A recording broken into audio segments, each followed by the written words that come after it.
Nerves are frayed just about everywhere in the aftermath of the suicide hijackings, and even among some trained airline professionals, the strain is showing. Maureen Maher has a case in point in Dallas. Maureen? Dan, that anger that Cynthia just spoke of in some places across this country at airports has also been accompanied by fear, and it is not just the passengers. Some flight crews have told CBS News they are afraid, and today some refuse to fly. There's no doubt that passenger security has been beefed up in the last 2 days. Knives, sharp objects. But CBS News has learned, much to the dismay of employees of at least one airline, little has changed for them. You've been issued a new badge since the attack happened on Tuesday.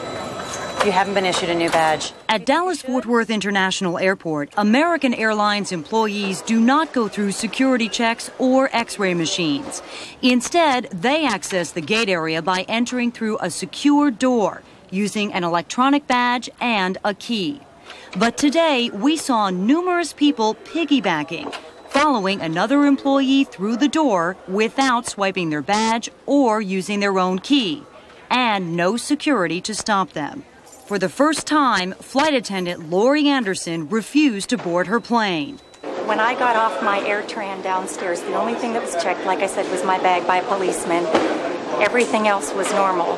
That's not good enough. I expected to be searched. Nobody's going through any sort of security. Not the ground people, not the catering people, not the flight attendants, we not the all pilots. got off at Terminal C, Terminal B for the domestic flying. And you just walked through? And we just walked right through, right to the plane. I can tell you're very upset about this. I'm very upset. I thought I could do a duty like everybody else. I came, and I can't go because I don't feel safe. You're scared? I hate to be decimated like they want us to be. I'm absolutely scared. Yes, I'm absolutely scared. Anderson says more than a dozen other flight attendants also refused to fly for safety reasons.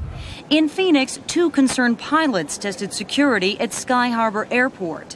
One went through without proper identification, and one also had a pocket knife that he purposefully left in his pocket and tried to go through, and it was not detected. And these 3 pilots from Seattle are also calling on officials to make more changes. Something needs to be done, and it's got to be real strong. It's got to give us the tools to do our job, which the very first thing it says is fly this airplane safely. And do you think that's FAA and or management from the airlines? I don't know whose fault it is, and it doesn't matter. It just needs to be changed. Needs to be changed. Calls to American Airlines today by CBS News went unanswered. However, yesterday, a spokesman from the company did tell me that American is following every single new FAA security regulation. As for the FAA, late today it issued this statement to CBS News saying, quote, "We have procedures for validating badges before a pilot or a flight attendant gets on the plane."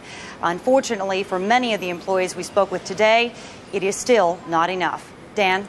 Maureen Maher, live in Dallas, Texas.